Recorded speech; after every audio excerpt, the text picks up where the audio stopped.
Warning! This contains major spoilers to Northern Undertale. If you don't like spoilers, don't watch. You've been warned beforehand. Enjoy Underdate.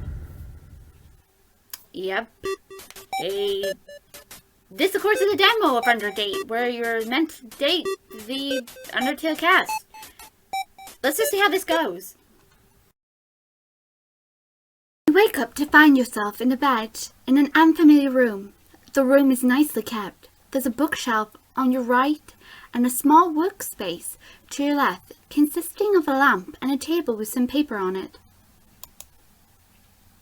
As you scan the room, you hear the door open. Oh, you're awake! Her voice is soothing. Maybe this person put you in this room. I'm sorry if you feel uncomfortable. You had a really bad cut on your knee, so I took you through the rooms to my home. You look under the sheets to find your knee nicely bandaged. My name is Toriel, by the way. If you would like, I can make you some hot chocolate or some apple cider. Alright then, I'll take a couple of minutes to get the apple cider ready. It seems like she's gone. Do you want to check around the room? You go to the middle of the room. Your leg hasn't really healed yet, so you walk in. Is a bit uncomfortable. You look at the bookcase in your room. A long list of books sits on the shelves. Do you want to read one? You pick up the book. It's a classical comic strip series about a young boy named Comic Sam and his brother, Dappy Rufus, and the misadventures they have. Hey, Dappy, what are you doing with that fishing pole? Can't you see, Sam? I'm trying to catch the fish. Well, you're not really impressing anyone. You put the book back down. You look at the bookcase in your room. A long list of books sits on the shelves. Do you want to read one? You pick up the book. It's a children's book about a spider who holds a tea party. Unfortunately, there's a bunch of spider webs holding the pages together. You put the book down. You look at the bookcase once more in your room, and the long list of books is still sitting on the shelf. Which one do you pick up the book? It's a cooking book written by Mettaton himself. It seems there's a lot of notes from Toriel, a lot of them talking about how the recipes didn't turn out good. You put the book back down. You look at the bookcase once more. You try to read the book, but the book has no pages, and so you put the book back down. You go to the middle of your room. Your leg hasn't fully healed yet, so your walking is still a bit uncomfortable. What do you want to do this time? Look at the desk. You take a look at the desk. Everything is nicely put together. Do you want to look through the desk? You open the desk and look through it. There seems to be a small card drawn over with crayon. The card reads, "To the best art in the world, Azrael." You decide to keep the card. You look at the bookcase in your room. No, I don't want to read that again. So what do I want to do now? Go back to bed. No, sleep. You wake to someone knocking at your door. As you open your eyes, a young kid peeks their head through the door. Hey, here's the apple cider Toriel made you. They put the apple cider on the desk. She's also worried about that cut you got as well. I think you should come out of your room and visit her. The kid exits the room and closes the door. What do you want to do? I drank the apple cider. It was warm and cidery. What do you want to do? Go outside the room. You exit the room. Which way do you want to go? Frisk's room. It's locked for some reason. Toriel's room. It's locked for some reason as well.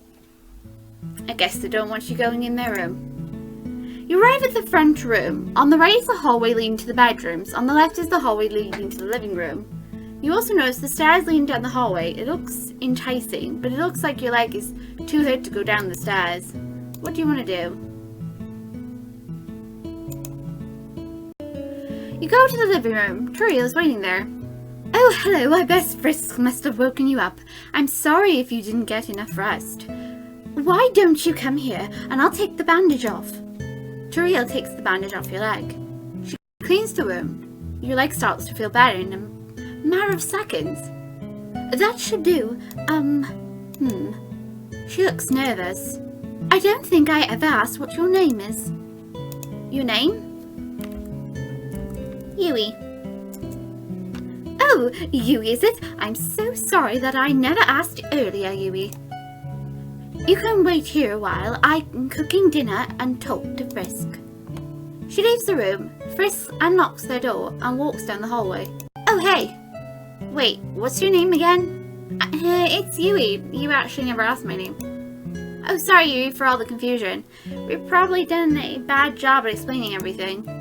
You can ask me questions if you want to. Are you a human? Yeah, well, I was the only human alive. But it seems now I'm not anymore. What do you mean alive? It's complicated. Me and Toriel have been taking care of you ever since you fell down here. You're lucky that you woke up to find yourself here, than in the ruins. The place is lined with traps. Most of them are easy, but there's a lot of holes that could have put you in worse shape. Yeah, but why? Well, Toriel is the guardian of the ruins. She sometimes takes care of humans who have fallen. Fallen, so this is the underground? Yeah, you can't go back the way you came, if you were wondering. So, am I trapped here? Well... Toriel opens the door, interrupting your conversation. Oh, I'm sorry, Yui, but dinner is ready. I made snail pie, if you want it. You, Toriel, and Frisk sit down at the dining room. You enjoy the snail pie. It reminds you of something like a casserole with escargot in it. While you finish your meal, you go to ask Toriel a question. Toriel? Toriel turns around to look at you. There's a solemn expression on her face, like she knows what you were about to say. Yui, I know you want to return to the surface.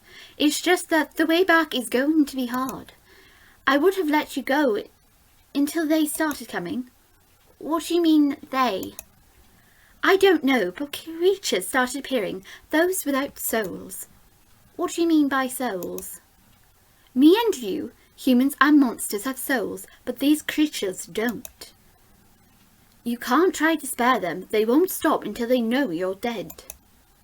There's a way to stop them, but only the weaker ones. Wait, but how do they live without a soul? Not even any of the smartest people I know can figure that out. However, I see that you've enjoyed your life in the surface.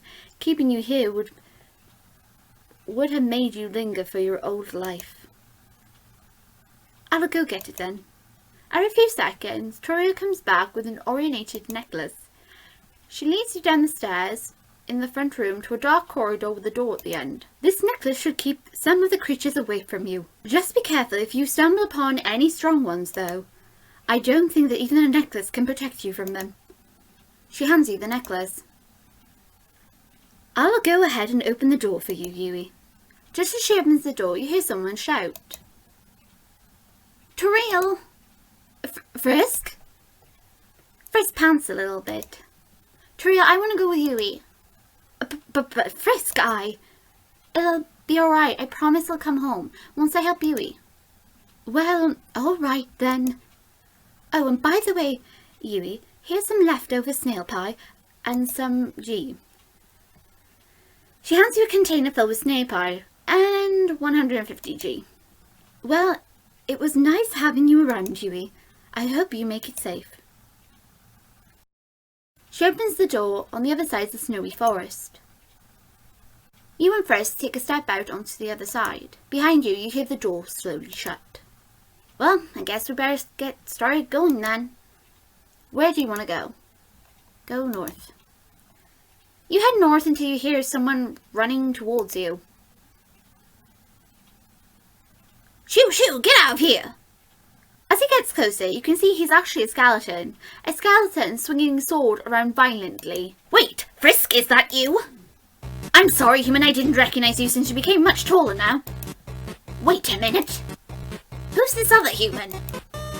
Oh, that's Yui.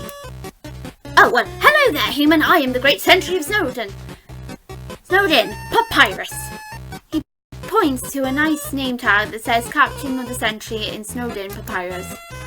And I've made it for me. She's the captain of the Royal Guards.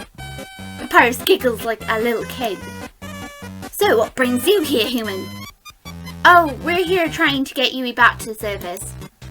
Oh yes, the surface. Didn't you decide to stay in the ruins instead? Yeah, but Yui probably has, like, a family or something. Well, I guess that's reasonable. I'm kind of getting a little worried about Sans right now. Well, I was kind of looking for you. Sans! Yeah, this is pretty embarrassing, but the rest of the guards aren't responding. In fact, they're sleeping like dogs. Sans, this is no time for puns. We really need to get to the village. Creatures might be there trying to kill the villagers. Yeah, I know. We'll cut through the forest using the shortcut. He takes you through a bush to find a minecart. Come on, guys, hop in. He pulls the lever to activate the minecart. One of the villagers installed minecarts here for the royal guards so they can switch from post to post. What I never get, though, is how these rails don't get covered in snow. Drops to the village.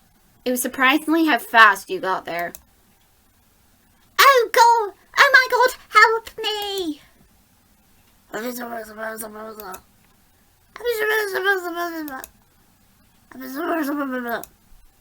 You run towards the creatures. As you run, the necklace starts to glow. The two creatures run like crazy away from you. Oh, thank you so much, Papyrus. You're welcome. I think it's Yui who deserves the praise, though. Oh, thank you, Yui. The villager runs home. Meanwhile, you and Frisk go to Papyrus's house. So you're trying to go back then? It would be easy, but the human souls were stolen a couple of years back. Only a person with one human soul can cross the barrier. Problem is that no one has a clue to who did it. I guess you're kind of screwed here, buddy. What if I try to find it? Wait, are you being serious? Well, I really shouldn't be stopping you. By the way, I've seen something like the necklace you're wearing around here. There's this weird cave where creatures will run away from if they look into it. I think it has the same material as the necklace. If you'd like to go find it for us, you can. I'll give you directions so you can find it. He gives you a note with directions to the cave. It says northwest, northwest, north. You're welcome to stay around though, but if you really want to go back to the surface, you should get going. Go to the shop. Hello, traveller.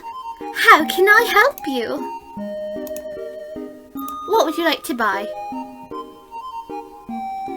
Why not? You're going to buy spaghetti. Alright then. You'll probably make Papyrus mad. He always comes here to buy spaghetti.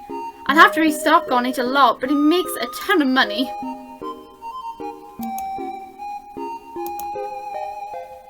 About the creatures. Oh, those things? They've been running around here lately. Avu can't even get out because of them. It's pretty awful. I don't think I've ever seen a soul go outside in days. Oh, those two? A couple of years ago, they just came into town and became a part of it. They're pretty wacky, still are now.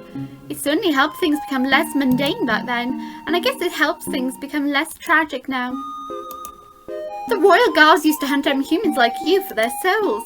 We were going to use them to break the barrier until we saw the true light of things. We never did though. The souls just disappeared one day to not be seen again. I guess we can't just have nice things like freedom. I'm sure you've been told this millions of times, but when the monsters decided to leave the ruins, they came out towards South Inn.